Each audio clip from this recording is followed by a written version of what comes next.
Welcome back. It is a program designed to help people stay warm during the winter. The Home Energy Assistance Program, or HEAP, helps people around the state afford winter heating costs. That could be paying for fuel or even for energy-related repairs. And now applying for the program has become easier. Here to explain is the director of Maine Housing right now. It's Dan Housing. Thanks for being with us, Dan. And first of all, can you explain what the Home Energy Assistance Program is and exactly how it helps Mainers? Sure. Well, thank you for having me today. So the program is actually a federal grant that comes from the U.S. Department of Health and Human Services. And MaineHousing has been administering the program for decades now. And primarily, it's a program designed to help ease the burden, energy burden of folks within certain income levels, to help them get through the winter and help them pay their fuel bills. And like you said, it also provides access to other programs like some repairs, some cleaning, tuning, and evaluating of your heating system, even in some cases replacement. There's an emergency component, but primarily it's to help pay a portion of the overall fuel bill that comes along in the winter. And Dan, can you explain more about how many people have benefited from this and what makes them eligible for the program? Yeah, well, eligibility is based on federal poverty guidelines, and those are posted out on our website. So the federal government sets the income eligibility, and I'd really encourage people to take a look at that on our website. And so people can apply online now. On our website, there is a link, as well as the Maine Community Action Agencies, MHEAP, we work with all the community action agencies who actually take the applications. And the online application this year is a little bit easier and a little bit more comprehensive. So it allows people to not only provide their basic information, but more importantly, to upload all the paperwork that the federal government requires sometimes to get these programs. And it makes it a little bit easier to process. And so that's what we are launching this year, and we're pretty excited about it. Talk about how important this is. I mean, we all know that Maine can get bitterly cold, sometimes down in single digits, wind chills below zero, and it's a long winter, and a lot of people using oil or electricity can get very expensive. And this is really somebody riding in on a white horse to help out so many people in need. Well, that's what we do here at MaineHousing. We try and help as many people as we can with these dollars that come to us.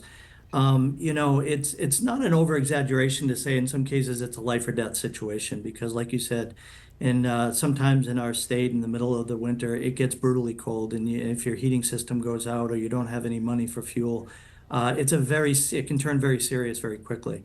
And so, but more, the other thing that it does is it just takes the edge off the budget. And luckily, we're at a place right now where fuel prices are down a little bit compared to where they were last year.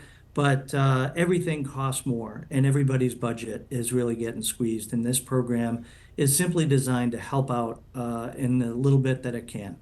In terms of demand, I'm sorry, go ahead. Oh, I was just going to, add to that, have you already received applications? How many, and what are you anticipating for this year? Yeah, so applications started actually back in July. The Community Action Agency started working with the folks that were on the program last year. And right now it's really cranking into high gear. So the last 2 years, we have seen a 20% increase year over year. We used to serve about 35,000 or approve about 35,000 households for a benefit. And last year was up over 50,000. And so that is pretty dramatic. The federal grant has not increased. And so that's what makes it a bit challenging. So last year we had to set up a waiting list when we got close to running out of money and trying to manage the money that we have. And we've obviously talked to our congressional folks and just asked for more money from the federal government. So demand is unfortunately continuing to grow. And you talk about it can be life or death. I mean, you think about people that will open their stoves up to warm up their house. You have the possibility of carbon monoxide poisoning. People will have space heaters on and have them too close to curtains or the wall. So you're right, it could be a lot more than just high prices or not being able to pay for heat when they're using some of these other ways to heat their homes. Yeah, and it unfortunately does lead to some very dangerous practices. So there are some resources that I know that the Governor's Energy Office has on their website about good practical things you can think about or should be thinking about as you head into the winter season. Ways to just cut back on the drafts and things you can do in your own home. And also, we work closely with the folks at Efficiency Maine Trust that help people think about what they can do to conserve energy and, most importantly, be safe. And that's the most important thing, that we want people to be safe as they get through the winter. And finally, Dan, can you just share that website again for our viewers who may be interested in applying? Yeah, MaineHousing.org. That's MaineHousing. MaineHousing.org is where folks would go to apply. Or they can also contact any one of their community action agencies, because those are the folks that actually take and receive and process these applications. And their organization is MECAP, MECAP. I believe it's MECAP.org. Dan, appreciate your hard work, and there's so many people in need out there, an increase of like 20% at some point. Yeah. So thank you so much. Well, thanks for having me. Have a good day.